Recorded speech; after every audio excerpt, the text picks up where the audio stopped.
Hello আদার সবাইকে আসসালামু আলাইকুম। আশা করি সবাই ভালো আছেন। আজকে আমি আপনাদের সাথে কথা বলবো যাদের বাজেট 3.5 লক্ষ টাকা এবং একটা স্পোর্টস বাইক কিনতে চান তাদের জন্য কোন বাইকটা কিনা ভালো হবে, এই সকল বিষয় নিয়ে আজকে আমি আপনাদের সাথে কথা বলবো। যদি আপনার বাজেট 3.5 লক্ষ টাকা হয়, আপনার কাছে তিনটা অপশন আছে। একটা হচ্ছে GSX R, আরেকটা হচ্ছে R15, আরেকটা হচ্ছে সুজুকি জিক্সার 150 SF। এই তিনটা অপশনই কিন্তু আপনার কাছে আছে। যদি আপনি সুজুকি জিক্সার 150 SF কিনতে চান তাহলে আপনি মার্কেট থেকে একটা নতুন বাইক কিনতে পারবেন। আর আপনি যদি GSX R বা R15 কিনতে চান তাহলে আপনাকে সেকেন্ড হ্যান্ড বাইক কিনতে হইব। যেহেতু GSX R এর দাম নতুন করে বাইরে গেছে, 5,25,000 টাকা হয়ে গেছে, তাহলে আপনাকে অবশ্যই একটু ওভার প্রাইস দিয়ে সেকেন্ড হ্যান্ড বাইক কিনতে হইব, যেহেতু মার্কেটের দাম বেড়ে গেছে। তাহলে যারা সেকেন্ড হ্যান্ড বাইক সেল করবো তারাও কিন্তু দাম দিয়ে সেল করবো। তো আপনি যদি 3.5 লক্ষ টাকা দিয়ে সেকেন্ড হ্যান্ড বাইক কিনতে চান তাহলে আপনি যদি একটা GSX R বাইক নেন তাহলে এটা হয়তো 20,000 কিলো চলবে।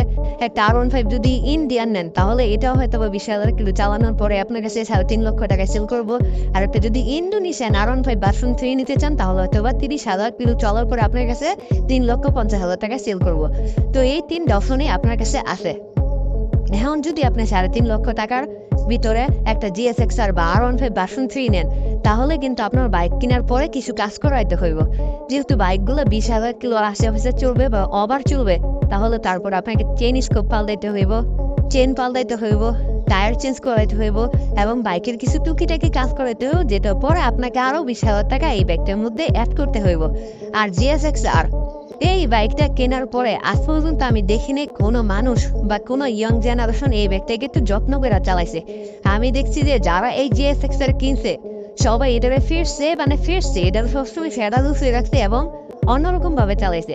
R15 দেখছি যে অনেকেই কেনার পরে একটু যত্ন করে একটু রিল্যাক্সে ভালোভাবে যত্ন করে চালাইছে, কিন্তু GSX Rটা আজ পর্যন্ত কেউই দেখিনি একটু যত্ন করে চালাইছে, সবাই ফেডেই চালাইছে। আর আপনি যদি ইন্ডিয়ান R15 ভার্সন 3 কিনেন তাহলে একটু ভালো কোয়ালিটি পাবেন, কারণ এটা একটু কম দামে আপনি ভালো কোয়ালিটি পাওয়ার সম্ভাবনা আছে।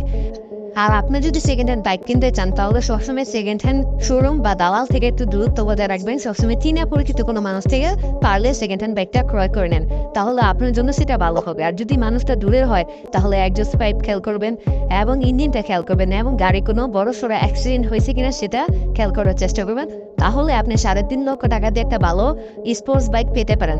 আর আপনি যদি কিছুদিন অপেক্ষা করেন তাহলে বাংলাদেশে আরও হায়ার সিসির ভালো ভালো বাইক বাংলাদেশে আসবে। যেহেতু বাংলাদেশে 2024-এর মধ্যে ভালো হায়ার সিসির বাইক আসছে, 2025-এ আরও বেশিগুলো আসবে, সেখান থেকে আপনি একটা অন্যগুলো চুজ করে নিতে পারবেন। GPX Demon CBR 150R এই দুইটা বাইক নিয়ে আমার তেমন কিছু বলার নাই, কারণ এই দুইটা বাইক নিয়ে আমি কিছু বলতে চাইতেছি না। এটা নিয়ে আপনার ব্যক্তিগত চিন্তা ভাবনা করতে পারেন। যদি ভিডিওটা ভালো লাগে লাইক এন্ড সাবস্ক্রাইব করে দেবেন।